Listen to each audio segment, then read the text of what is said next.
एक तर गाडगे बाबाने अनेक वेळा असं विचारलेलं आहे की असा कसा तुमचा देव की जो बोकडाला लालची आहे. परंतु त्याच्याबरोबर गाडगे बाबांचं फार चांगलं उदाहरण आहे जे मी नेहमी अनेक ठिकाणी देत असतो. गाडगे बाबा 30 वर्ष पंढरीच्या वारीला आषाढी आणि कार्तिकीला गेले, पण एकदाही देवळात गेले नाहीत. एकदाही आषाढी आणि कार्तिकीचा उपवास केला नाही. लोकांनी खराब केलेला चंद्रभागेचा किनारा स्वतःच्या झाडून ते साफ करायचे. संध्याकाळी कीर्तनाला उभे राहायचे. समोर हजारो माणसं असायची आणि बाबा त्यांना विचारायचे, देव पाहिला का देव? लोकांना वाटायचं त्यावेळी बाबांचं एवढं नाव झालेलं नव्हतं की अरे हा माणूस आम्ही पंढरीच्या पांडुरंगाला भेटायला आलोय आणि आम्हाला विचारतो देव पाहिला का देव. लोक म्हणायचे पाहिला जी. बाबा म्हणायचे कमाल आहे, तुम्ही देव पाहिला? तुमचा देव कुठे राहतो?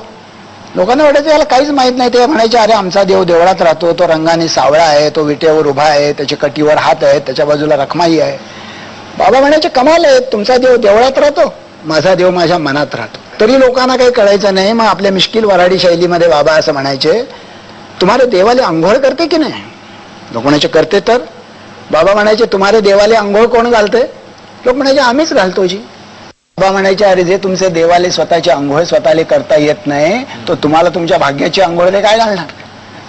मग बाबा विचारायचे तुम्हाला देवाले धोतर नेसते की नाही? लोक म्हणायचे नेसते. तर बाबा म्हणायचे तुम्हाला देवाले धोतर कोण नेसवते? लोक म्हणायचे आम्हीच नेसवतो जी. बाबा म्हणायचे अरे जे तुमचे देवाले स्वतःचे नेसूचे धोतर स्वतःला नेसता येत नाही तो तुम्हाला तुमच्या भाग्याचं वस्त्र रे काय देणार? पुढे बाबा विचारायचे तुम्हाला देवाले नैवेद्य दाखवते की नाही? लोक म्हणायचे दाखवते. बाबा म्हणायचे नैवेद्य दाखवून काय करते? लोक म्हणायचे नैवेद्याच्या बाजूला काठी घेऊन बसते. बाबा विचारायचे कशाला? लोक म्हणायचे देवाला वाढलेले नैवेद्य कावळा कुत्रा खायला आला तर त्याला काठीनं हाकायला. बाबा म्हणायचे अरे जे तुमचे देवाले त्याच्यासाठी वाढलेल्या नैवेद्याचे स्वतःले रक्षण करता येत नाही तो तुमच्या आयुष्याचं रक्षण रे काय करणार? आणि पुढं गुप्तेजी एक लाख मोलाचा प्रश्न बाबा विचारायचे, जित्ता जागता देव कोणी पाहिला का? जित्ता जागता देव. आणि मग लोक कावऱ्या बाऱ्या चेवड्याने इकडे तिकडे पाहायला लागायचे कारण आपण तो पाहिलेला नसतो. गाडगे बाबांच्या बाजूला एक माणूस उभा असायचा, रापलेला चेहरा, जाडे भरडे खादीचे कपडे, पांढरी शुभ्र दाढी, पाय अनवाणी. त्याच्याकडे बोट दाखवत बाबा म्हणायचे अरे हे भाऊराव पाटील बघा, हे महारामांगाच्या पोरांना शिकवण्याचं काम करते, त्याला देव म्हणा. अरे